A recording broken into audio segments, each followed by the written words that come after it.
This was the worst case in Colorado history before the Columbine. In July 1993, Nathan Dunlap, just 19 years old, would be working at Chuck E. Cheese to get away from his toxic home life. His manager at the time had asked him if he could stay past his shift, but he refused. That's when he would get let go from work. For the next 5 months, Nathan would stew in his anger, thinking of all the ways that he could get back at her. December 14th, 1993, he'd be playing basketball when he would get the great idea of how he can get back at his boss. Later that night, at around 9 p.m., he would go to Chuck E. Cheese and order a ham and cheese sandwich. While playing a few arcade games, he had asked around to see if the store manager that had fired him was in that day, but she was off. Despite that, he decided he wanted to carry out his plan. At around 9:50 p.m., 10 minutes before the store closed, he would go hide in the bathroom. At 10:05, when the store was closed and he walked out the bathroom, he would see 19-year-old Sylvia Corral, who was just cleaning the salad bar. He would walk behind her slowly, and before she ever realized it, he would shoot her in the back of the right ear. But she didn't die. It wouldn't be until the next day, when she was rushed into the hospital, that she would pass away when she was taken off life support. Then, 17-year-old Ben Grant, who was vacuuming up the store, didn't hear anything. Didn't even notice Nathan was there until he walked up right in front of him and was shot underneath his left eye. 17-year-old Colleen O'Connor saw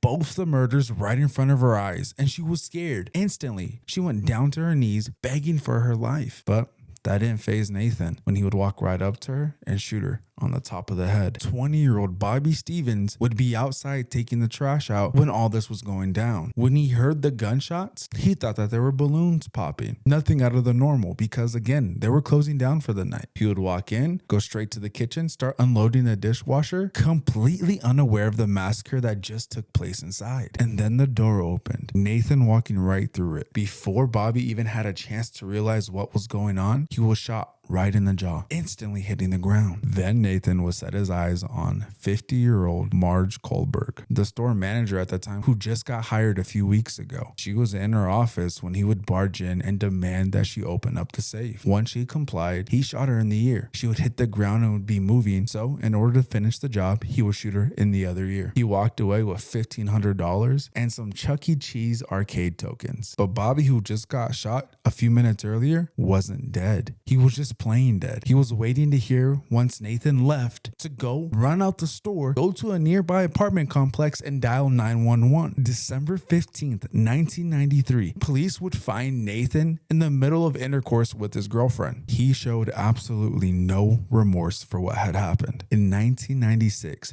he would go through trial where his lawyers